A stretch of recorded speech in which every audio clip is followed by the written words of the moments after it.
ನಮಸ್ಕಾರ ಕರ್ನಾಟಕ. ಎಲ್ಲರೂ ಹೇಗಿದ್ದೀರಾ? ಎಲ್ಲರೂ ಚೆನ್ನಾಗಿದ್ದೀರಾ ಅಂತ ಭಾವಿಸ್ತಾ ದರ್ಶನ್ ರವರ ಬಗ್ಗೆ ಒಂದು ಬಿಗ್ ಅಪ್ಡೇಟ್ ಅಂತಾನೆ ಹೇಳ್ಬೋದು ಗುರು. ಯಾಕಂದ್ರೆ ಈ ಒಂದು ಪ್ರಕರಣ ಆಗಿ 8 ತಿಂಗಳುಗಳಾಗಿದೆ. 6.5 ತಿಂಗಳು ಆಲ್ಮೋಸ್ಟ್ ಜೈಲಲ್ಲಿ ಕಳೆದಿದ್ದಾರೆ, 1.5 ತಿಂಗಳು ಹಾಸ್ಪಿಟ್ಲಲ್ಲಿ ಕಳೆದಿದ್ದಾರೆ.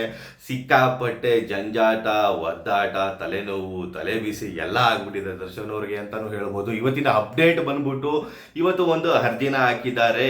ಮೈಸೂರಿಗೆ ತೆರಳಲು 4 ವಾರಗಳ ಕಾಲ ಒಂದು ಪರ್ಮಿಷನ್ ಕೊಡಿ ಅಂತ ಒಂದು ಅರ್ಜಿನ ಸಲ್ಲಿಕೆ ಮಾಡಿದ್ದಾರೆ ಸೆಷನ್ ಕೋರ್ಟಲ್ಲಿ.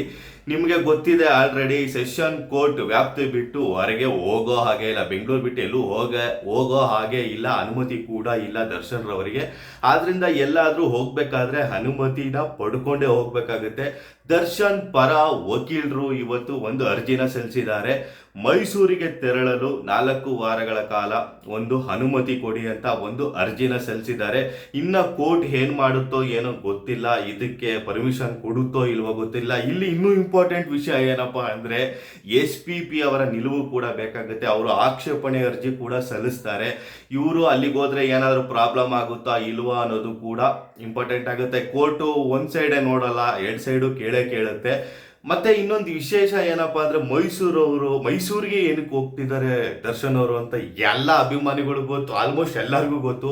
ಅವರ ಫಾರ್ಮ್ ಹೌಸ್ ಇದೆ, ಪ್ರಾಣಿ ಪ್ರಿಯರು, 8 ತಿಂಗಳಾಗಿದೆ ಅಲ್ಲಿರೋ ವಾತಾವರಣ, ಪ್ರಾಣಿಗಳನ್ನ ನೋಡಿ ಸಖತ್ತು ಒಂದು ಮಿಸ್ ಮಾಡ್ಕೊಂಡಿರ್ತಾರೆ ಅಂತಾನು ಎಲ್ಲರಿಗೂ ಗೊತ್ತಿರುತ್ತೆ. ಆದ್ರಿಂದ ಅವ್ರಿಗೆ ಹಂಬಲಿಸ್ತಿದೆ ಮನಸ್ಸು ಫಾರ್ಮ್ ಹೌಸ್ಗೆ ಹೋಗೋದಕ್ಕೆ, ಅಲ್ಲೆಲ್ಲ ನೋಡೋದಕ್ಕೆ ತುಂಬಾ ಕಾತ್ರದಿಂದ ಅವರು ಕಾಯ್ತಿದ್ದಾರೆ. ಪರ್ಮಿಷನ್ ಸಿಗ್ಲಿ ಅಂತ ಕೂಡ ನಾವು ಅಂದ್ಕೊಳ್ಳೋಣ, ಸಿಗುತ್ತೆ ಅಂತ ಕೂಡ ಒಂದು ಮನ್ಸಲ್ಲಿ ನಮಗೂ ಇದ್ದೇ ಇದೆ. ನಿಮಗೇನು ಅನ್ನಿಸ್ತಿದೆ ಅದನ್ನ ಕಮೆಂಟ್ ಬಾಕ್ಸಲ್ಲಿ ತಿಳಿಸಿ. ಪರ್ಮಿಷನ್ ಸಿಗುತ್ತಾ ಇಲ್ವಾ, ನಿಮ್ಗೆ ಏನು ಅನ್ನಿಸ್ತಿದೆ? ಆದಷ್ಟು ಈ ಒಂದು ವಿಡಿಯೋನ ಶೇರ್ ಮಾಡಿ, ಲೈಕ್ ಮಾಡಿ. ನಮಸ್ಕಾರ.